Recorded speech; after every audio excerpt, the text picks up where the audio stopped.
वज़ीर आज़म मोहम्मद शहबाज शरीफ ने बलूचिस्तान में दहशत गर्दी की लहर को पाकिस्तान और चीन के दरमियान फासला पैदा करने की साजिश करार दे दिया। वफाकी काबीना के इजलास में शोहदाए बलूचिस्तान के लिए फातिहा ख्वानी के बाद इज़हार ख्याल करते हुए वज़ीर आज़म मोहम्मद शहबाज शरीफ ने वाज़ेह किया कि दहशत गर्दी के खात्मे का वक्त आ गया है। दहशत गर्दी के खिलाफ जंग में फौज को तमाम वसाइल फराहम किए जाएंगे।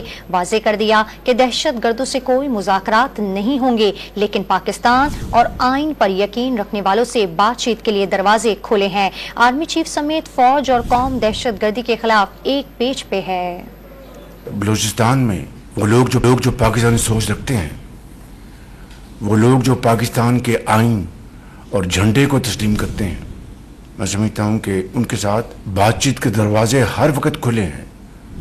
लेकिन जो इस आड़ में कि दोस्त मां दुश्मन, उनके साथ ना कोई बातचीत हो सकती है, ना उनके साथ कोई किस्म का नरम रवैया अख्तियार किया जा सकता है। गर्दी को ख़त्म करने का अब वक्त आ पहुंचा है और इसके लिए जो कुर्बानियाँ दी गई हैं और दी जा रही हैं वो रायगा नहीं जाएंगी इंशाअल्लाह। अफवाज पाकिस्तान को ये कहा है कि जो भी वसाइल,